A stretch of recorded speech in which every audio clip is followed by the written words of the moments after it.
Hey guys, it's Metadan here.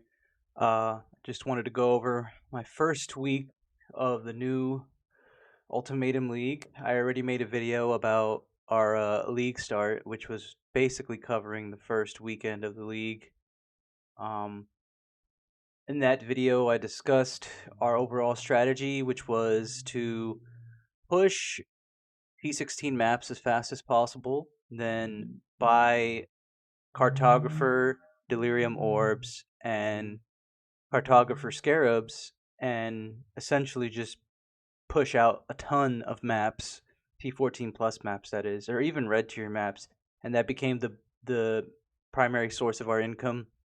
At least for the first weekend and the first few days, that was actually netting us quite a bit of chaos, which we then used to buy all our gear.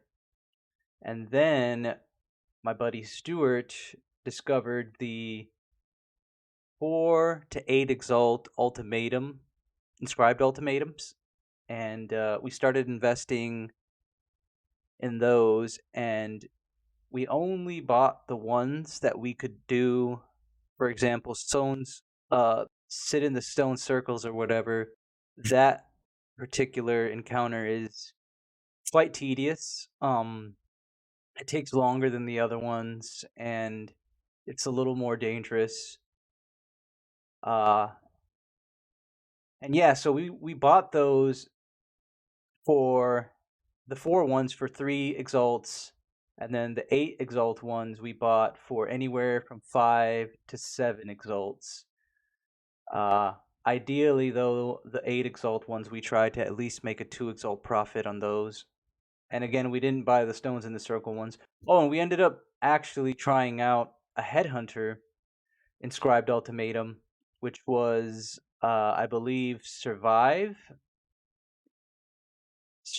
right? Yeah, and it we actually completed that one. We were able to do it, and that one was kind of like, palms are sweating.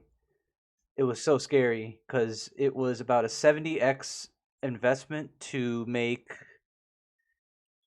Actually, we paid 80x, and we ended up selling the headhunter for 95. So it was a 15x return on investment, which was pretty nice. Especially since like not many people would take on that challenge, right? Because it's such a huge amount of money you're risking, and you can easily just DC or something. Anything could happen. Anything could go wrong.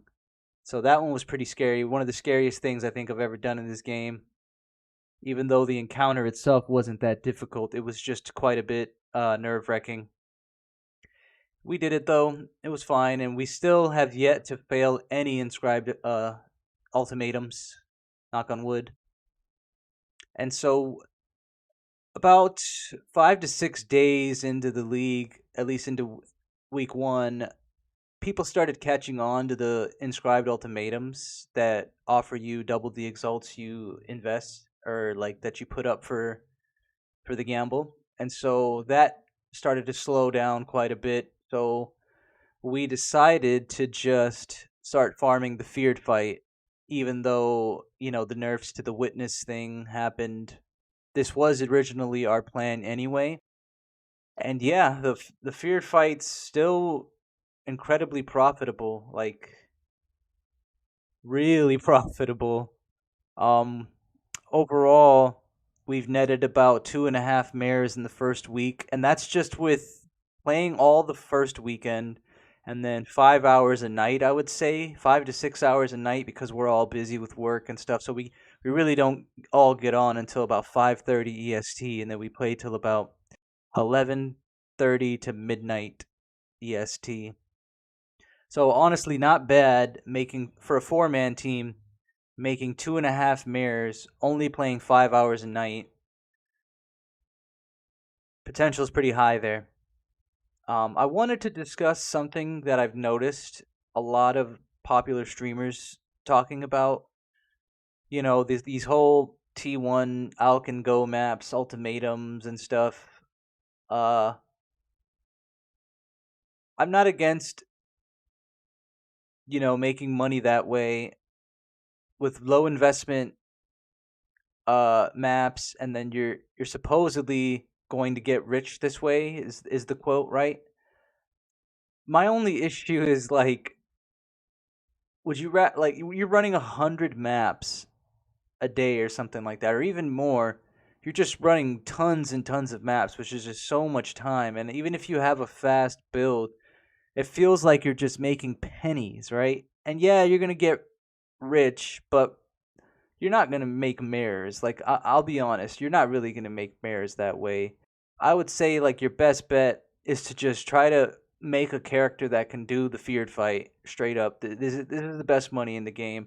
It is a lot of trading though because there's tons of loot, but if you want to make mirrors, man, just do the feared. Try to make build a character around being able to complete all these encounters, right? Uber Atziri, you need to be able to get through the mirror phase where she reflects your damage. Uber Elder, you just need really good dodging mechanics. For Chayula, you need good chaos resistance. Uh, for the synthesis map, yeah, you just need an overall pretty good build. But but but there's budget builds that you can do that can get through all these encounters, and the loot that you get is just. I mean, Bottle Fates are almost like at 10x, right? They're 9x, and they're 1 in 5, and then you get an extra encounter with the Maven invitation, and like we're making mirrors. We're straight up making mirrors with this encounter, and I know that it's with 4 people, and we trivialize the content this way. You know, we have a really strong setup. If you notice in this video, I've got my Spark build going. I'll fast forward a little bit to our actual feared fight, but this is the build we were doing: a cursor, a mana guardian, a an Orabot, obviously, and a Sparker carry on an Elementalist. I'm using Nebulous Scepters to get the extra juice from our overcapped resistances.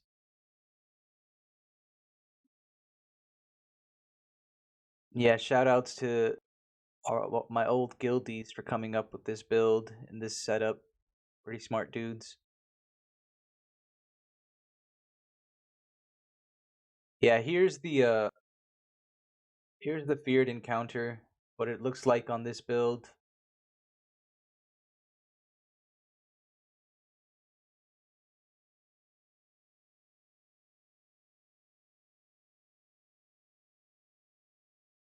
Okay, I think we got everybody in now.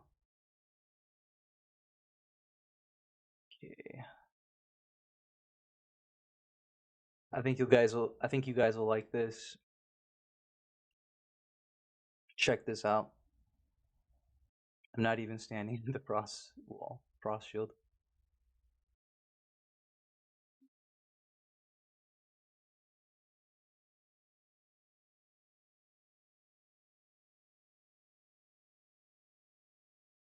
Yeah, and I have capped chaos resistance. Yeah, that's the feared fight. It was that fast, that simple.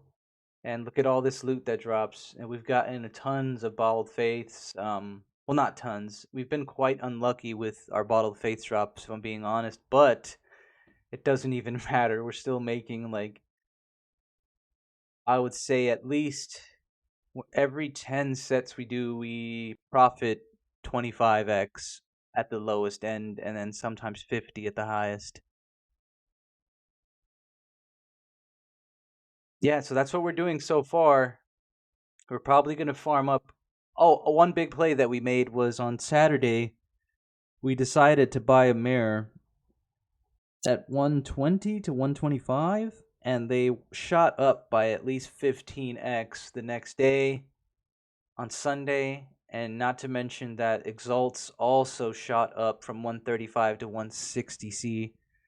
So we're making a bunch of smart investments, smart plays. Yeah, things are going pretty well for us. And again, that's considering that we only play 5 hours a night during the week, and on the weekends we play maybe 10 to 12 hours if we're lucky. So yeah, thanks guys.